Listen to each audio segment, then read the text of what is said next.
በስመ አብ ወወልድ ወመንፈስ ቅዱስ አሐዱ አምላክ አሜን። ሰላም የእግዚአብሔር ቤተሰቦች እንደምን አላችሁ? እንደምን አደራችሁ? አሜን። የአምላካችን የጌታችን የመድኃኒታችን የኢየሱስ ክርስቶስ ስሙ ከአጽናፍ እስከ አጽናፍ ከፀሐይ መውጫ እስከ ፀሐይ መጥለቂያ በፍጥረት አንደበት ሁሉ የተመሰገነ ይሁን። እንደ እግዚአብሔር ፍቃድ ዛሬ ይዤላችሁ የመጣሁት የህይወት ገጠመኝ 70ኛ ነው። እግዚአብሔር ስሙ የተመሰገነ ይሁን። 70 ቁጥር ላይ አድርሶናል። አይገርማችሁም? የህይወት ገጠመኝ ከመቼው 70 ላይ እንደደረሰ። ለዚያውም በቀን አለቅም እኮ ከጀመርኩት 100 ቀን ሆኖኛል ማለት ነው። ምክንያቱም በመሃል አንድ ቀን እንኳን እያለፍኩ እንኳን ቢሆን ከዛ በላይ ነው። 70ን በ140 ባሉት በሁለት ማጠፍ ነው። ግን እንደዚህም ሆኖ በጣም ይፈጥናል ጊዜው። ስንተኛው የገጠመኝ ርዕሳችን ላይ ያለ ነው? 4ኛ። መጀመሪያ ገጠመኝ፣ ከዛ ልዩ ገጠመኝ፣ ከዛ ፈተና ገጠመኝ፣ አሁን ደግሞ የህይወት ገጠመኝ። እግዚአብሔር ስሙ የተመሰገነ ይሁን። በህይወት ገጠመኝ ደግሞ በጣም ብዙ አዳዲስ ተማሪዎች መጥተዋል፣ ቤተሰብ ሆነዋል። እና ቤተሰብነት ደግሞ በራሱ ንስሐ መግባት ነው። የኛ ቤተሰብ ስትሆኑ ንስሐ አባት ይዛላችሁ፣ ንስሐ ትገባላችሁ፣ ቅዱስ ቁርባን ትቀበላላችሁ። ትጋት፣ መንፈሳዊ ህይወት፣ ቀጥቀጣ፣ ዲያብሎስ ይዞ ቅጥቅጥ፣ ስጋችንን ደግሞ መግራት፣ ከእግዚአብሔር ጋር መታረቅ፣ መንፈሳዊ ህይወት ላይ ማጠንከር፣ እነዚህ ነገሮች የኛ የቤተሰብ መለያችን ናቸውና የአምላካችን ስም የተመሰገነ ይሁን። በርዕሱ ላይ እንዳያችሁት የዛሬው ገጠመኝ ደግሞ በጣም ብዙ ትምህርት የሚያስተምር ነው።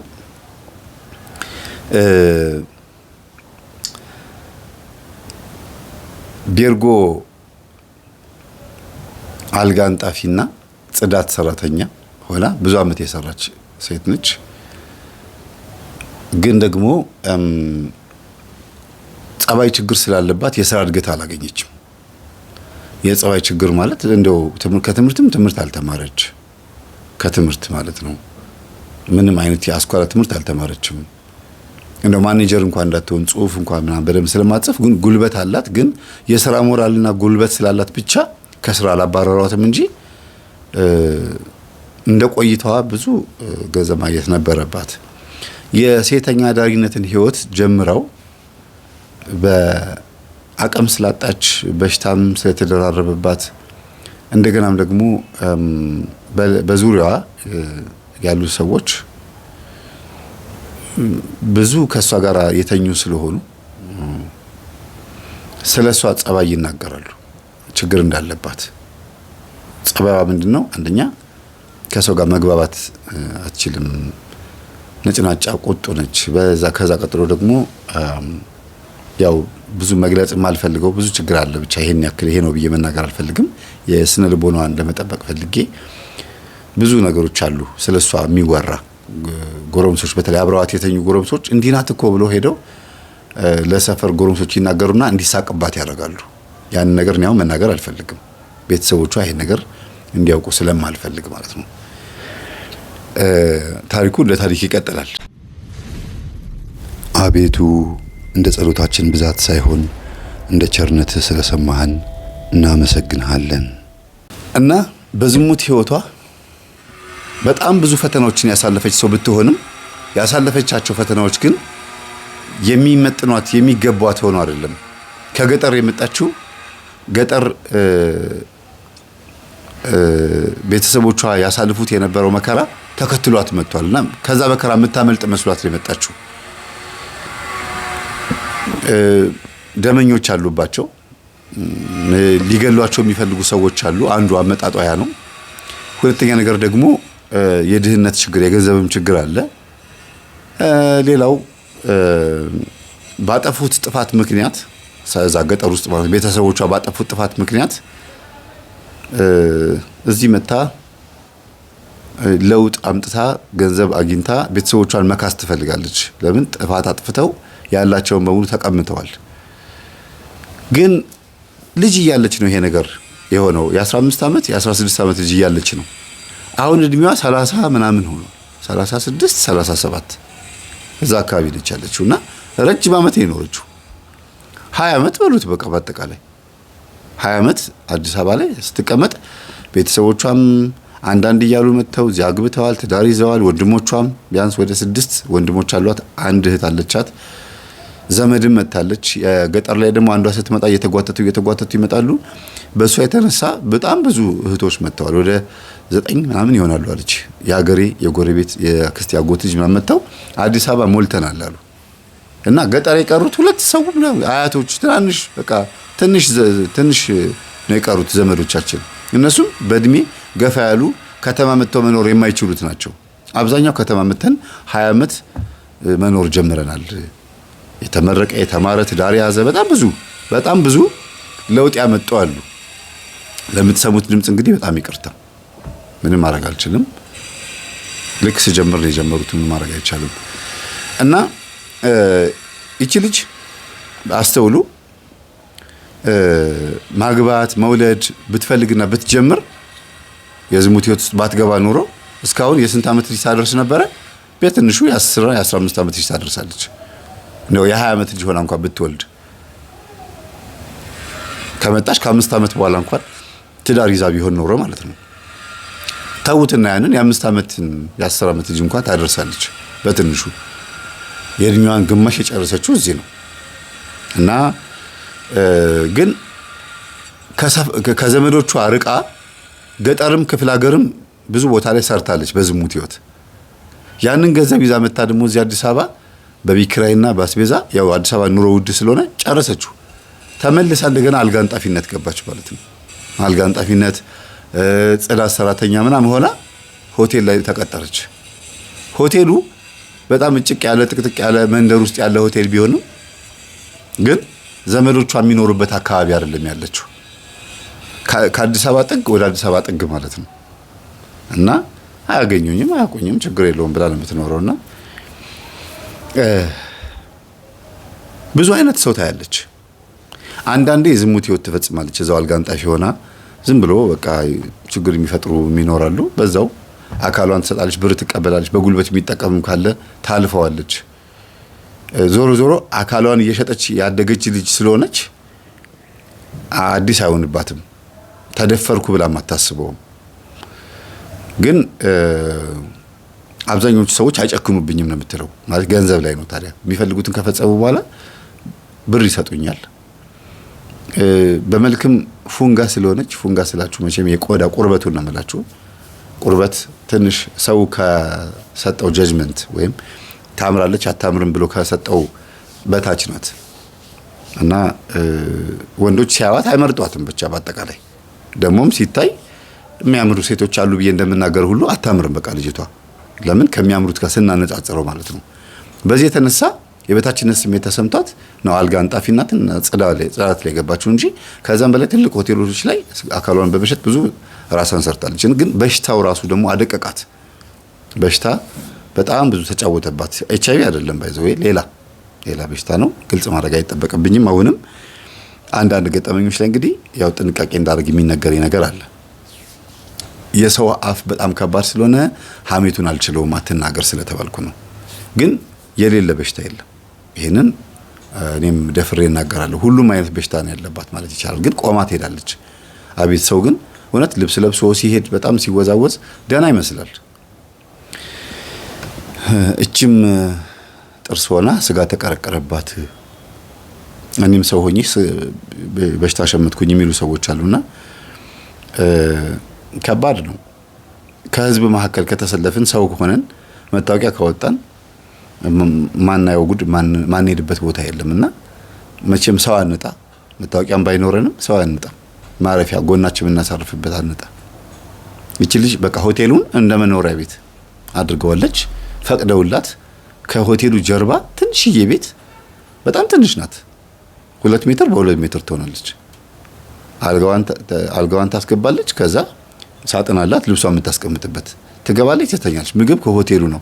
ስለዚህ ሆቴሉን በጉልበት ስራና በእንደዚህ አልጋ በማንጠፍ በምናምን ስራ በአጠቃላይ ረጅም ጊዜ ተቀምጣበታለች። እና በጣም ብዙ ነገር ነው ያየሁታለች። 3 ነገር ነው የምናወራው። አንደኛ ራሱ ሆቴሉንና የሆቴሉ ባለቤት ወይም አጠቃላይ ሆቴል ውስጥ ያለውን ነገር። ሁለተኛ ወደ ሆቴሉ የሚመጡት ከስተመሮች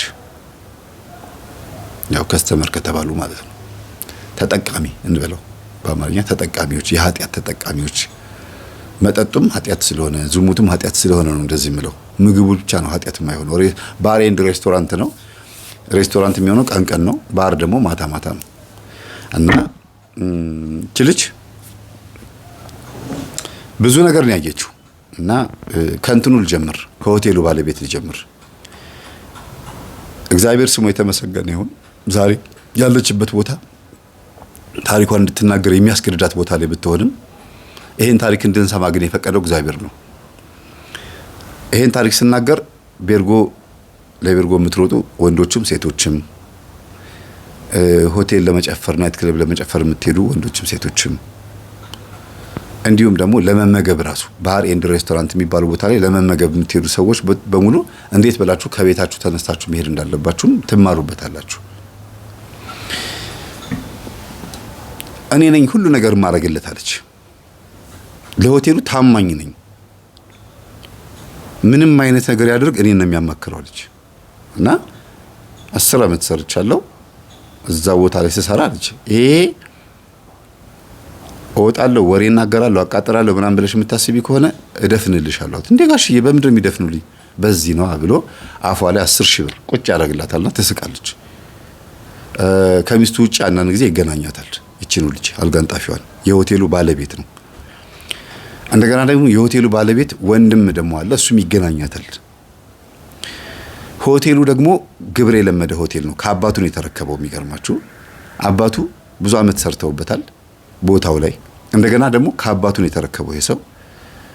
አባቱም የነገሩትን ነገር ይፈጽማል። አንደኛ ሌላ ሀገር ላይ ክፍለ ሀገር ላይ ፎቅ የሆነ ሆቴል አላቸው። ፎቅ የሆነ ሆቴል G+5 ምናምን ሊሆን ይችላል። እና እዛም ሄጄ ሰርቻለሁ አለች። 1 ዓመት አላምጄለታለሁ። ለምን? ሚስጥረኛው ስለሆንኩኝ። የአባቱ ሚስጥረኛ ነኝ፣ የሱ ሚስጥረኛ ነኝ አለች። ምንድነው ሚስጥረኝነት ስላት ጊዜ አስማት ነው፣ ድግምት ነው፣ መተት ይሰራል። እዛ ገጠር ክፍለ ሀገር ያለው ሆቴል መተዳደሪያው የከተማ ሰዎች አይደለም መተው የሚመገቡት። ከአዲስ አበባም ሆነ ከተለያየ ቦታ የሚመጡ አውቶቡሶች አራግፈው ተሳፋሪዎቹን ምሳ አስበልተው እንደገና ጭነው ደግሞ የሚሄዱት እዛ ሆቴል ላይ ነው። እና የገበያ መሳቢያ ድግምት ተደግሟል። ከአውቶቡስ የሚወርዱ ሰዎች በሙሉ እዛ ሆቴል ነው ጥርግ ብለው የሚገቡት። የፈለገ ቦታ ይቆሙ።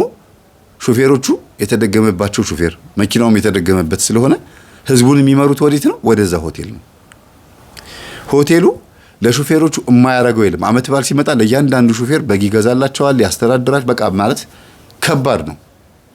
ገንዘብ ይሰጣቸዋል፣ ይደዋወላሉ፣ እንደ ቤተሰብ ናቸው። ግን አያውቁም ሹፌሮቹ ይሄ ነገር እንዳለበት ሆቴሉ አያውቁም። ሰውየው ስለሚያቀርባቸው ገንዘብ እንደሚሰጣቸው እንደዚህ የሆነ ብቻ አምጡና እኛ ጋር አሳርፉ እንደዚህ ቲፕ እንሰጣቸዋለን ምናምን ስለሚሏቸው ነው። ግን እንዳለ መጀመሪያ ምግቡን የሚበሉት ማን ናቸው? ሹፌሮቹና ረዳቶቹ ናቸው። የዛ ሆቴል ደንበኞች ናቸው።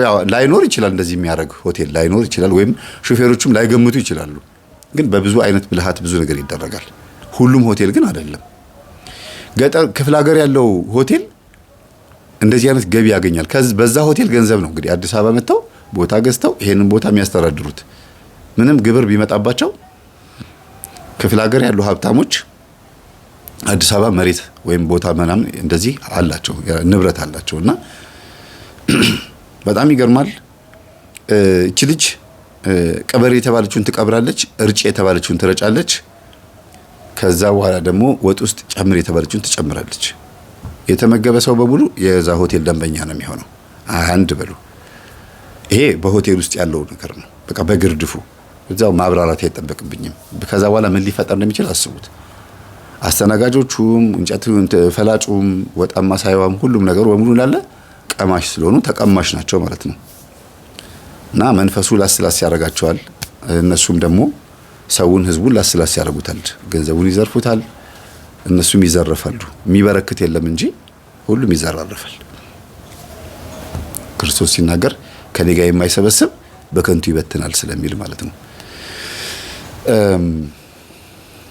የሆቴሉን በዚህ ንዝጋውና ከዛ ደግሞ የከስተመሮቹ ደግሞ ልንገራችሁ። ከስተመሮች መጠጥ ለመጠጣት ለመጨፈር የሚመጡ አሉ። አሁን የአዲስ አበባ ሆቴል ላይ ነው ያለሁት ልጅቷ ያለችበት። ለመጨፈር የሚመጡ አሉ። ቤርጎ ለማደር እዛው ዝሙት ለመፈጸም የሚመጡ አሉ። ቀን ደግሞ ምግብ ለመመገብ ባሬን ሬስቶራንት ስለሆነ የሚመጡ አሉ። እና ደብተራ ዘመድ አለው። ደብተራ ቤተሰብና ዘመድ ያላቸው ሰዎች ደግሞ ያው እኩል ይካፈሉ ምንም ይበሉም ብቻ በጣም ለቤተሰብ ያደላሉ አይደለም። ለአስማቱም ለምኑም ለሁሉም ቦታ እኮ ወደ ዘመድ እናደላለን። እና እዛ ቤት ውስጥ አብዛኛዎቹ ተጠቃሚዎች አስተናጋጆች ምን የሚሉት ዘመዶች ናቸው። እቺ ልጅ ብቻ ነች ባዳ፣ ግን እሷ ጋር ነው የሚመጣው። ይሄ የሆቴሉ ባለቤት እሷ ጋር ይመጣና ዘመዶቹ ስለሆነ ስለሚያናድዱት የዘመዳችን ቤት ነው ብሎ ስለሚያስቡ እንደ ቤታቸው አይቆጥሩትም። ወይም ደግሞ እንደ ግል ነው። ይሄ የግብር ይጣ ስራ የሚሰሩት አንዳንዶች ቦታ ላይ ዘመድ ሲኖር የበለጠ ጥሩ ነው ተብሎ ይታሰባል። አንዳንድ ጊዜ ግን እንዲያውም አብዛኛው ጊዜ ማለት ይቻላል ዘመድ መቅጠር እንዲያውም አስፈላጊ አይደለም ስራ ቦታ ላይ። እኔ ይሄን ስናገር እንዳትቀየሙኝ። ኧረ መምህር ምን ነው እንዴ ታስባርረው እንዴ ልትሉ ትችላላችሁ። እናንተም ችግሩ ካለባችሁ ችግራችሁ እንድትቀርፉ ስለምፈልግ ነው። ጤነኛ ድርጅት ሆኖ እናንተ ድርጅቱ ላይ ፈርቅ የምትይዙበት የምትሰርቁ ምናምን ያው የአባቴ የእናቴ ገንዘብ ያው ዞር ዞር የራሴ ነው ብሎ ከማህረብ እንደመስረቅ ምናምን አይነት ነገር ካለባችሁ ይሄ ነገር ጥሩ እንዳልሆነ ለመናገር ነው። በዛውም ግን ዘመድ አሳልፎ ስለማይሰጥ ዘመድ የሚቀጥሩት ብዙ ጊዜ አሳልፎ አይሰጡኝም ያው አንድነን ብሎ ስለሚያስቡ አስማትም ድግምትም ምንም ካለ ችግር የለውም እንዴት ዘመዴን አሳልፎ ያሰጣል ብሎ በዛው ሚስጥር እንዲያዝ ነው ዘመድ የሚቀጥሩት። እና ልጅቷ እንደዛ ነው የተረዳችው። ግን እሷ ነው ሚስጥረኛ የሚያደርጋት። ለምን የበለጠ ታማኝነት ስሜት እንዲያድርባትና የመታመን ስሜቱ ደግሞ እሷን እንዳትሰርቅ ያደርጋታል እንጂ እነሱን ንፉግ ሆኖባቸው ወይም ደግሞ እነሱን ጠልቷቸው አይደለም። ይበድሉታል። ንገሪኝ ምን እንዳጠፉ ንገሪኝ ይላል። ሄዶ ይቆጣል። በስነ ሰዓቱ ጥፋት ሲያጠፉ ሄዶ ይቆጣቸዋል እና አቃጣሪ ይሏታል። አይ አቃጣሪ ሆኜ አይደለም የዘመዳችሁን ቤት እንደ ንብረታችሁ ማየት ስላለባችሁ ነው ትላቸዋለች። ግን ያም ሆኖ እነሱም እኮ ሚስጥረኞቹ ናቸው።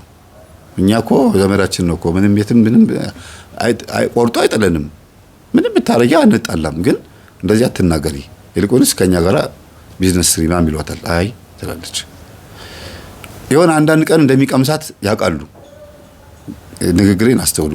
ግን ለሚስቱ ሄደው እንዳይናገሩ ዘመዳቸው ነው። ሚስት አለው፣ ትዳር አለው፣ ልጆች አሉት። ዘመዳቸው ስለሆነ ምንም ማድረግ አይችሉም። አሳልፈው አይሰጡትም ማለት ነው። ለዚህ ነው እንደፈለገ የሚሆነው ሆቴል ውስጥ አያችሁ። ቀበጥ የሚባልበት አካሄድ ቀድሞ ሲያመቻች ባዳ ቢሆን ወይ የሷ ዘመዶች እዛ ቢቀጠሩ ምን ቢሉ ይናገሩብኛል ብሎ ስለሚያስብ እንትን አይልም። እና ስጋ ዝምድና ግን አንዳንድ ጊዜ ግርም ይለኛል። ኃጢያትን እንድንሰራ እድል ያመቻቻል። ለባዕድ አምልኮም እንደዚሁ ናቸው። ያክስት ያጎት ልጆች ምናምን ሰብሰብ ብለው ሲያመልኩም ሚስጥር አያወጡም። በተለይ በባዕድ አምልኮም ሆነ ዓለማዊ የሆኑ ሚስጥሮች ላይ በጣም ይጠባበቃሉና ወደ ቁም ነገሩ ሲመጣላችሁ እቺ ልጅ ከስተመር ሊስተናገድ ሲመጣ ምግብም ይብላ መጠጥም ይጠጣ ለመጨፈርም ይሁን ለመዘሞትም ይሁን ለምንም ይሁን ሲመጣ በሷ በኩል ነው የሚያልፈው። ማንኛውም ነገር ታውቃዋለች፣ ሁሉ ነገር የሚመጡትን ሰዎች ታውቃቸዋለች። እና ከሆነ ጊዜ በኋላ ግን ማለት እዛ ሆቴል ከተቀጠረች ከ4 ዓመት ከ3 ዓመት በኋላ ግን አንድ ጊዜ ዘመዷ መጥቶ እዛ ከሚስቱ ውጪ ሲማግጥ አየችው። የሷ የራሷ ዘመድ እቺ ልጅ ባለ ታሪካችን እንዴ ረበለው ስጋ ዘመዴ ሚስቱን ትቶ ታውቃለች ማለት ትዳር መሆኑን ቤተሰቦቿን ታውቃለች። እንዴ ተደበቀች። ቤርጎ ክላስ ይዘን የመጣው አይ አስተናግዱታለቻቸው። ፎቶ አነሳች፣ ቪዲዮ ቀረጸች። ግን በዛውም ደግሞ ስልኳ ይበላሽባታል ወይስ ሌባ ይሰርቀዋል ማን በዛው ይጠፋባታል። እንደገና ደግሞ በሌላ ጊዜ በ6 ወሩ በ5 ወሩ ደግሞ ሌላኛው ዘመዷ ደግሞ ትመጣለች። ሴት ናት ደግሞ እቺ ጨዋነች የምትባል ምናምን ወጣት ልጅ ነች። ከሆነ ወንድ ጋር ትመጣለች። እንደገና በሚቀጥለው ወርም የለመደች ጦጣ ስለሆነች ከሌላ ወንድ ጋር ደግሞ እንደገና እዛው ቤርጎ ትመጣለች። እዛው ሆቴል እንዴ ካየችኛው ምን ትላለች? ምንድነው የሚባለው? ፎቶ ታነሳለች፣ መረጃ ትይዛለች እኮ። ግን ስልክ ብዙ ጊዜ ስለሚጠፋ ስለሚሰረቅ የሆነ ነገር ስለሚሆን መረጃዎቹ ይጠፉባታል። አብሯት የሚሰራ አለ እዛ ባሬስ እንትን ሪሰፕሽን ላይ ምናምን የሚሰራ ሰው አለ እና ትነግረዋለች ዘመዴ እኮ ነች አይገርም ባለፈው ወር መታ ነበር ስትል በዚህ ሆቴል ውስጥ በሰራችባቸው 10 ዓመት ውስጥ ወደ 10 ምናምን የሚሆኑ ዘመዶቿ እዛ ሆቴል ይመጣሉ። እየተነጋገሩ ነው የሚመጡት ወይስ ሆቴሉ ታዋቂ ስለሆነ ነው? እንዴት ነው ደግሞ? ሰፈራቸው ሩቅ እኮ ነው። ሁሉም የሰፈሩትንም አንድ አካባቢ ነው የሚመጡት። ግን ላይኛው ከአዲስ አበባ ጠግ ሄሮ ነው። ያ ምንድነው ራቅ ብሎ መሄድ ይወዳሉ። እንግዲህ እኔ ያለሁበት ሆቴል እግር ጥሏቸው ከመጡ ለምደዋል ማለት ነው እዚህ አካባቢ ብላ በጣም ይገርማታል። ማን እንደመጣ ሁሉ ስማቸው ተጽፋለች። ምን ትበላ አትነግራቸው። እንግዲህ አየውህ እንዲያን ቦታ ምናምን አትል። ሄዳ ዘመዶቿ ጋር ደግሞ እንዳትናገር ሆቴል እንደምትሰራ ሊታወቅባት ነው። አየኋቸው ብላ ከተናገረች እሷም እንደዚህ እንደምትሰራ ይታወቅማ። እና እንግዲህ ከክልል ሊሆንባት ነው። ከነከናት። ለቤተሰቦቿም እንዴት ብላ ትናገር ግራ ገባት። እና እንግዲህ 15 16 ሰዎች አስቡት እንዳለ ዘመዶቿ በሙሉ ከትዳራቸው ውጪ ደግሞ ከሚስታቸው ጋር ወይ ደግሞ ከፍቅረኛቸው ጋር ለሚመጡት እኮ በጎን ሲማግጡ ነው የምታያቸው። እሷ የምትሰራው እንደዛው ቢዝነስ ነው። ስለዚህ በጣም ግራ ገባት። ምን አይነት ልክስክስ ዘር ነው ያለኝ ምናምን ብላ በጣም ተናደደች። እሷ የምትረዳበት መንገድ በዛ ነውና ኖርማል እንደማንኛውም ሆቴል ለማረፍ አንድ እናት ከልጆቿ ጋር ሻንጣዋን ተሸክማ ትወርዳለች። እዛ መታ ታርፋለች። እዛ አካባቢ መምጣት ፈልጋ ነው። አፋልጉኝ ነው የመጣችው። እዛ ሆቴል እቃዎቿን አሳርፋ ሻንጣዎቿ ምናምን አሳርፋ ልጆቿን እዛ ሆቴል ከዘበኞች ጋር እንዲጫወቱ እያደረገች ትዞራለች። እዛ አካባቢ ሰው ጠፍቶባታል። የጠፋባት ደግሞ ወንድሟ ነው። በዛ ምክንያት ግን እዛ ሆቴል መታ አልጋው የምታነጥፍላት እቺው ሴትዮ ነች። ልጆቿን ታጫውትላታለች ምናምን በዛ ይግባባሉ። ማለት እንደምትችል አስቡ። እቺ ሴት በአፋልጉኝ ብትመጣም ከውጪ ነው የመጣችው። ልብሷን ታጣጥብ፣ ልጆቿን ትንከባከባለች። በቃ ማለት ቤተሰብ ሆኑ ማለት ነው። ከዛ ማታ እትዬ እንዴት ነሽ ብላ ስትመጣ ጊዜ ከልጆቿ ጋር በርከክ ብላ እየጸለየች ስዕል ተዘርግቶ ምናምን ቤቱ በእጣን ተሞልቶ ገባች። በስማም ብላ ድንግጥ ብላ ወጣች። ቤርጎ ነው አስቡት እንግዲህ። ከዛ ተመልሳ ስትመጣ ጸሎት ጨርሰዋልና ነይ ብላ ደውላ ጠራችላትና እንዴት እየተጸልያላችሁ እንዴ? አዎ። ወይ ጉድ! ዝሙት የሚሰራበት ኃጢአት የሚሰራበት ክፍል ውስጥ እግዚአብሔር ሲገባ ሳይ በጣም ገርሞኛል አለቻት። አዎ እኔም የምጸልየው ለዛ ነው። እዚህ ቤት ብዙ ነገር ተፈጽሞ ሊሆን ይችላል። አንቺም አመሰግንሻለሁ ክልል ያለች ክፍል ስለሰጠሽኝ፣ ብዙም ሰውም የሌለበት ቦታ ነው የሰጠሽኝና እኔ እዚህ ሰፈር መሆን የፈለኩት ልጆቹን ይዤ መመላለስ ስላልፈለኩ ነው። እና አደራሽን ሻንጣዬን፣ ንብረቴን፣ ሁሉ ነገሬን ምንም የሚሰረቅ ነገር የለም ከልብስና ከጨርቅ ውጪ፣ አንቺ ግን አደራ ብላታለች። አትፍሪ፣ ያን ያክል ከባድ ነገር ጥዬም አልሄድብሽም፣ አንቺንም አላሳቀቅሽም ምናምን ብላ ስለነገረቻት እንደ ቤተሰብ ነው የምትመጣው ንብረቷን ለማየት ሌባ እንዳይሰርቅ። እና ስዕሉ ተዘርግቶ ስታየው ቤቱ በጣም ተሞልቶ ስታየው ወይ ደስ ሲል ከልጆችሽ ጋር ትጸልያለሽ። ባልሽስ ስትላ ጊዜ አይ ባለቤቴ ሞቷል፣ አንድ ወንድሜ ጠፍቶብኛል፣ እሱን እስቲ ልፈልግ፣ ሌላ ሐሳብ የለብኝ፣ ልጆቼን አሳድጋለሁ፣ ወንድሜን እስቲ ልፈልግ ብዬ ነው የመጣሁት። እና በይ ለማንኛውም አንገትሽ ላይ ማታ ብያየሁኝ ነው። እኔ እንኳን በሌለሁበት ሰዓት ጠዋት 3 ሰዓት ላይ 6 ሰዓት ላይ 9 ሰዓት ላይ ድንገት እኔ እንኳን ባልኖር አብረሻቸው ገብተሽ ጸሎት አድርጊ፣ አንቺም ትጠቀሚያለሽ። መቼም እዚህ እየሰራሽ የሆነ ነገር አይጠፋም መቼም አለቻት። አዎ ትዬ እሱማ መቼ ይጠፋል፣ ያው አንዳንድ ቀንማ ገንዘብም ሲቸገረኝ ምንም ሲለኝ እሰጣለሁ አለች። አይ ይኸውልሽ አሁን የምናወራው ነገር አለን፣ ማታ እናወራለን፣ አሁን ግን መጣሁ ብላ ያንን የጠፋ ወንድሟ ልትፈልግ ትሄዳለች ከልጆቿ ጋር። ሳቆጭላ ደግሞ ልጆቿ በነገራችን ላይ እድሜያቸው 12 9ና 12 11 እና 9 በአንድ አመት ልዩነት ነው የወለደቻቸው። አንደኛው ብቻ ነው 9 የሆነው እንጂ እድሜያቸው ተቀራራቢ ነው። እና ማንም እንዳይተናኮላቸው ማንም እንትን እንዳይላቸው ጠብቂ ነው የምትላት። ለሁለት የተከፈለ ግቢ ነው በነገራችን ላይ። አንደኛው ግቢ ሴፍ ነው፣ ፕራይቬት ነው። እዛው 1 ወር መቆየት ለሚፈልግ ሰው የተዘጋጃል። አንደኛው ግቢ ግን እዛው ጭፈራ ምናምን ቶሎ ገብት ብለው ውጥት ብለው ዝሙት የሚፈጽሙ ሰዎች የሚጠቀሙበት ነውና ታጥሯል። ስለታጠረ ማንም አይነካም። እዛ ምንም አይገናኙም ከማንም ጋር። ለዚህም ብላ ነው እንትን ያለችውና ትልቅ ሆቴል ሄዳ መከራየት አልጠፋባትም። ያደገችውም እንደዚህ አይነት ሰፈር ስለሆነ የሰፈሩ ባህሪ ታውቀዋለች። ብዙም እንትን አትልም። ሴትዮዋ በጣም ጠንካራ ሰው ናት እና መንፈሳዊ ትምህርት ያዳምጣሉ፣ መዝሙር ያዳምጣሉ።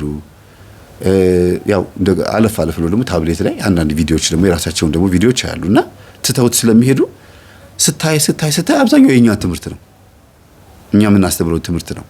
እዛ ላይ ላፕቶፕ እንትሉ ላይ ታብሌቱ ላይ ያለው አሁንም ስትሄድ የኛ ትምህርት ነው። አንድ አይነት ትምህርት ነው የምታዳምጡት አለች። አዎ አሪፍ እኮ ነው አዳምጩ። እማዬ እኮ እሱን እያዳመጠች እኮ ነው በየጊዜው እንትን የምትለው ምን ሰግደው እኮ ይጠቅምሻል አዳምጩ አለቻት። 12 ዓመቷ ልጅ ጎበዝ ናትና እስቲ ንገሪኝ ከሰማሽው ውስጥ አለቻት። ከዛ ልጅቷ ደግሞ የምታስታውሰውን ታሪክ ትናገራለች። ገጠመኝ ውስጥ በጣም የደነቃትን እናቷ መርጣ ነው የምታሰማትና የደነቃትን ስትነግራት አሃ እንደዚህ ያን ነገር ከሆነማ በጣም አሪፍ ነው ብላ ገብታ አንዱን ታዳምጣለች። እንኪው ሰጁና እዛ ሄደሽ ፀሐይ የሞቅሽ ስሚ ይሏታል። እነሱ ለመጮት እንዲመቻቸው ነው። አጠገባቸው ሆና ቁጭ ብላ ስላሰለቸቻቸው ማለት ነው። እና እንዳሏትም ሄዳ እዛ ጥግ ላይ ቁጭ ብላ ሙሉ ቀን ስራዋን ትታ ሲመጡ አስተናጋጆች ተውኝ በቃ እዛው ሁኑ እንዴ ምንድነው አይሆንም በቃ አልፈልግ የለችም በቃ አሞኛል በቃ የለችም ብሎ አንዱን ትምህርት ካዳመጠች በኋላ መጣው ተላ ደግሞ ታብሌቱን አስቀምጣ ደግሞ ትሄድና ስራዋን ትሰርታ ትመጣለች። ስራዋን እርሰት አደረገችው። ጭራሽ ከባለቤቱ ጋር ልትጣላ ሆነች። ከዛ ጋሼ ግድ የለህም ነፍሴን ፍለጋ ላይ ነኝ ያለሁት የሆነ የገባኝ ነገር አለ። እቺ ሴትዮ እዚህ የመጣችው ለበጎ ነው። ትጠቅመኛለች። ያንተን አላቅልህም ብዙ ጉድ ግን እያየሁኝ ነው። ምንድነው እሱ አላት። ይሄ ወጥ ውስጥ ጨምር እንዲህ አርጊ የምትለኝ ይሄ ገበያ ምናምን የምትለውን የሚያዋርድ ትምህርት ነው የምታዳምጠው። ሴትዮዋ በጣም ጠንካራ ናት። እና ላሳየህ ስለና ክፍሉን ወስዳ የሚሰግዱበት የሚጸልዩበት ሲገባ ጣን ሸተተው ምንድነው ቄስ ዘመድ አላት እንዴ ምናምን? አይ አይደለም በጣም ትጉናት እዚህ ብዙ ዝሙት የሚፈጸምበት በጣም ብዙ ነገሮች ይኖርበት ይችላሉ ብላ ስለምታስብ እየሰገደች እየጸለየች ነው ከልጆቿ ጋር የምታድረው። እና ደግሞ የጠፋ ወንድም ማለት እሱ ፍለጋ ነው የምትዞረው ምናምን ብላ ነገረችው። በየዋነት ነው እሷ የተናገረችው። ሰውየው ደግሞ ያው አስማት ድግምት ምናምን እዛ ቦታ ላይ የሆቴሉ ቢዝነስ ምናምን ሊቀላጠፍ የሚያደርግ ሰው ስለሆነ ለማንኛውም አትምጣብኝ እንጂ ቁጭ ብላ መክፈል ትችላለች፣ መኖር ትችላለች፣ ችግር የለውም እስከፈለገችው ጊዜ ድረስ እኛ ከፈይ ምላትን ትክፈል፣ እሷ መቀመጥ የምትፈልገው ጊዜ ድረስ መቀመጥ ትችላለች ብሎ ይሄዳል። እና 15 ቀን ያክል የተቀመጠችው ብዙም አይደለም። በ15 ቀን ውስጥ ግን በደንብ ተግባቡ ከልጅቷ ጋር። በእንግዲህ እኔ ወንድሜንም አላገኘሁትም በከንቱ ለፋው የሚያውቁት እንጂ ያለበትን የሚያውቁ አይደለም። እሱን እናውቀዋለን ግን የት እንዳለ አናውቅም ነው የሚሉት። ምንም ሁሉም ሰው እንደዛ ነው የሚለኝና ግራ ገብቶኛል። የሚያውቀው መገኘቱም አንድ ነገር ነው። እና ፎቶ ይሄ ነው ወንድሜን ፈልገሽ ካገኘሽ ይሄን ያክል ብር ሸልምሻለሁ አለቻት። እውነትሽን ነው? አዎ ችግር የለውም ስራዬ ብዬ ነው የምፈልገው አለች። ከዛ አብራ መስገድ ከጀመረች አብራ መጸለይ መስገድ የጀመረችው 5 ቀን ነው። 5 ቀን አብራ ትጸልያለች፣ ትሰግዳለች፣ ምን ትላለች። እና እስቲ ነገ ልንሄድ ስለሆነ ዛሬ ታሪክሽን እስቲ እናውራ እስቲ ንገሪኝ ትላታለች። ታናዛትና ታሪኳን ሪከርድ አድርጋ ለኔ ትልክልኛለች ሴትዮዋ። መምህር ይሄን ታሪክ አዳምጠው እኔ ያረፍኩበት ሆቴል አልጋ የምታነጥፍና በዝሙት ህይወት የምትተዳደር ልጅ ነች። ከቻልክ ደውልላትና ስልኳም ይሁንልህ እቺ ልጅ አስተካክላት ለውጣት ብላ ትልክልኛለች። እኔም አላየሁትም 1 ወር አለፈ። ምክንያቱም ብዙ ሰው ነው የሚልከው። በጣም አሁን በከፍተው ስልኩን በጣም ብዙ ሰው ነው የሚደውለው። እና ከ1 ወር በኋላ ደረስኩ እሷ ጋር ፍተሻ ሳረግ። በጣም ያሳዝናል የምትናገረው ከባድ ነው። አሁን ቅድም የነገርኳችሁን የአስማቱን የድግምቱን የሚያረጉትን በሙሉ እንዳለ እንደሚስጥረኛ ነው የነገረቻት። እኔም ሰማሁ። ከዛ ደወልኩላት። እንዴት ነሽ አልኳት። እግዚአብሔር ይመስገን። ማን ነኝ ስላት ጊዜ እንጃ ድምጹን ግን ማቀው መሰለኝ አለችኝ። ሰዎቹ ትምህርቱን አዳምጩ ካሉሽ በኋላ ማዳመጥ አቆመሻል አሳ ጊዜ መምህር ተስፋዬ ነህ አለችኝ። አዎ ስልኬን ሰጣው ሆነ አለችኝ። አዎ አልኳት። በእናትህ ላገኘህና ምን ነግርህ ታሪክ አለኝ አለችኝ። አዎ ታሪኩን ሰምቼዋለሁ፣ እትዬ ነግረውኛል። ያው ቀርቼዋለሁ ማለት አልፈለኩም። እትዬ ነግረውኛል ግን አንቺ ከባለቤቱ መስማት ስለምፈልግ ነው። መለወጥ ትፈልጊያለሽ አልኳት። አዎ እንዴት ነው መለወጥ የምትፈልጊው? አረ መነግር ጉድ አለ፣ በጣም ብዙ ጉድ አለ አለችኝ። እሷ የሆቴሉን ባለቤት ታሪክ ልትነግረኝ ነው የፈለገችው። ግን የተቀጣጠርነው ከ3 ቀን በኋላ ስለሆነ ስትመጣ የሆቴሉን ታሪክ ትታ እኔ ግን መምህር አለችኝ 15 16 ዘመዶች የመተው ሆቴል ላይ ሲያመነዝሩ አይቻቸዋለሁ። የዛር መንፈስ የዝሙት መንፈስ ሆኖብናል ማለት ነው አለችኝ። አዎ እንደዛ ነው። እስቲ ያያናላቸው ታሪክ ነገር እያልኳት የዘመዶቿን ምን ዘርዝር ያልጨረሰውም የመጡትን ሰዎች ድንግልናቸውን የሚያጡትም ምን የሚሉትም በዝሙት ነው። በትዳር ድንግልናቸውን እንትን ያሉ የሉም፣ በዝሙት ነው ሁሉም። አንድ ደህና ሰው የለም በቤተሰባችን ላይ። ሁሉም ደግሞ ከትዳራቸው ውጪ ሊያማግጡ ነው የሚመጡት ዘመዶቼ። እና እንዴት ነው እንደዚህ ሊሆን የቻለው? በጣም ገርሞኛል አለች። በቃ ለማንኛውም አሁን አንቺ ትልቅ የቤት ስራ አለብሽ።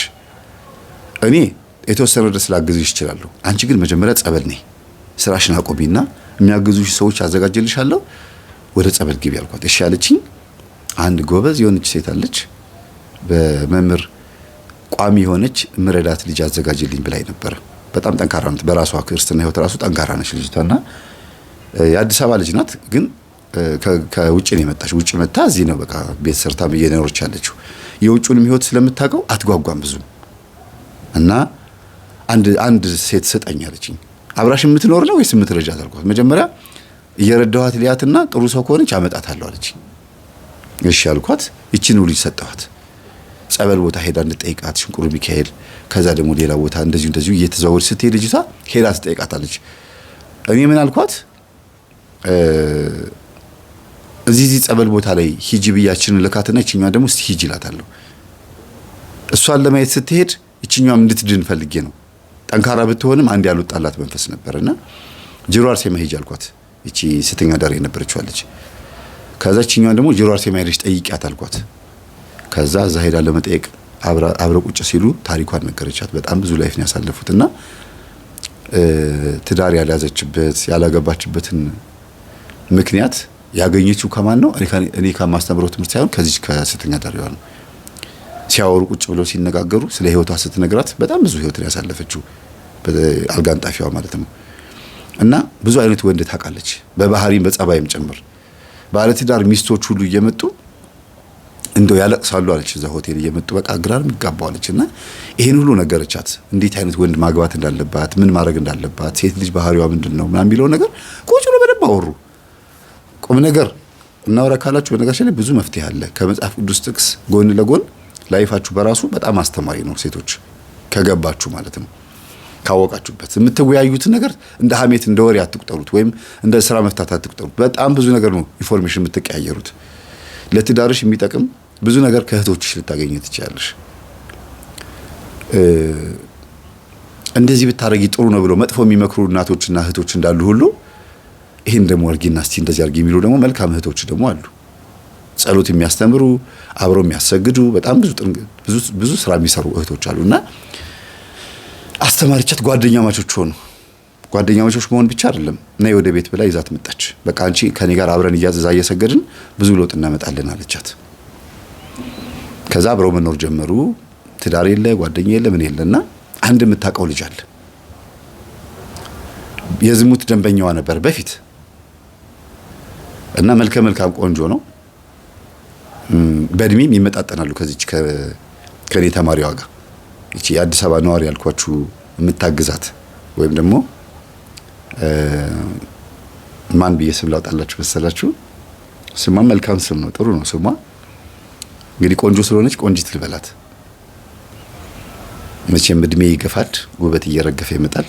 እድሜዋ ወደ 35 36 ሲሆን ያ የልጅነት መልኳ ትንሽ እየሸሸ ሲመጣ ውበትም በተወሰነ መልኩ አለ እኮ ቁንጅናው። ግን እድሜም ደግሞ በራሱ መጠጥም ደግሞ በራሱ ይጎዳ ነበርና መጠጥ ትጠጣ ስለነበረ ሴት ልጅ መጠጥ ባጠጣ በጣም ይመረጣል። በእውነት ቆዳዋ በጣም ነው የሚሸጉዳት። እድሜ እየገፋ ሲመጣ ከ35 ምናምን በኋላ በስማም ፊት ለፊት ይመጣል። ጠጪ እንደነበረች የሚያጋልጣት ከዛ በኋላ ነው። ቆዳ ላይ በደንብ ያጋልጣቸዋልና ያንን የዝሙት ደንበኛዋን ትደውልለትና ይኸውልህ እኔ ያለሁባት እኔ ከሆቴል ወጥቻለሁ፣ የኔ የዝሙት ደንበኛ ነበርክ።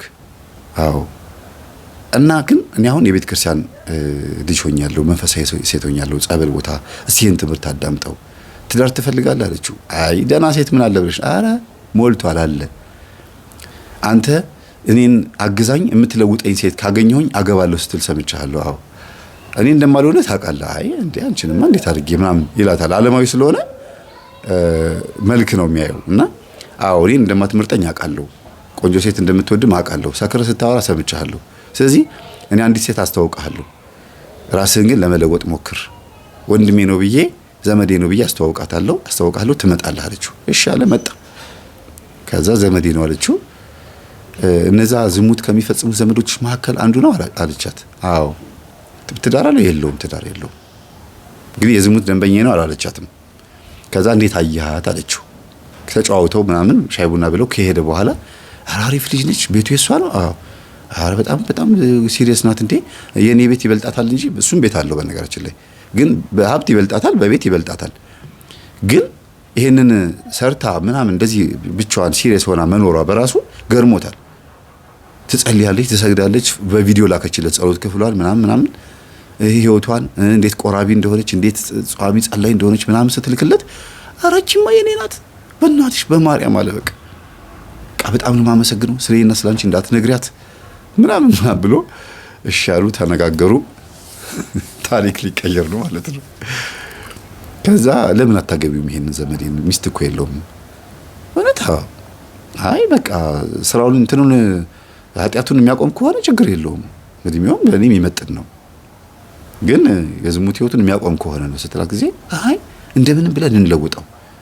ከዛ በኋላ መኪናም ስላለው እዛም ጸበል ቦታ ውሰደን እያልነው ከኛ ጋር እንዲግባባ እያደረግን መንፈሱ ከተያዘለት ከዛ በኋላ ባልሽ ይሆናል፣ ግድ የለሽም ሰብሰብ ቤት ትላታለች። ቆይ መምህር ላናግረው። ከዛ ተጠራሁ፣ ሄድኩኝ፣ ልጁን አገኘሁት። ከዛ እኔ ሄድኩት መጀመሪያ እሷ ጋር ነው። ከዛ የልጁ ስልክ ተሰጥቶኝ አገኘሁትና ምንድነው ሀሳብ አልኩት። እኔ ማግባት ነው የምፈልገው አለ። እድሜ ስንት ነው? 40 ምናምን 45 ነው 46 አለኝ። ማግባት ነው የምትፈልገው? አዎ። ልጅቷ እድሜ ትመጥናለች፣ ብትበልጣት ወደ 10 ዓመት ምናምን ነው ብትበልጣት። ግን ተማሪዎቼ እንዲያዝኑ አልፈልግም። እኔ በጾም በጸሎት በስግደት በቅዱስ ቁርባን የምትኖር ልጅ ነች። ወደ ህይወቷ ኃጢአት እንዲመጣ አትፈልግም። ክርስቶስን የምታመልክ እንዲሁም ደግሞ በጣም ሲሪየስ የሆነ ፍቅር ለእግዚአብሔር የምትሰጥ ስለሆነች በአንተ ካዘነች መንፈሳዊ ህይወቷ ሊጎዳ ስለሚችል በነፍሷ ተጠያቂ ነው አልኩት። አራራር ጭራሽ እኔ በእሷ እንዲያው መማራለሁ እለወጣለሁ፣ እኔ በቃኝ አለ። የምሩን ነው። በቃ አልፈልግ። እኔ አሁን ትዳር ነው የምፈልገው። እናቴም ቤተሰቦቼ ሁሉ ነገር በቃ እንድወልድ እንዳገባ ይፈልጋሉ አለ።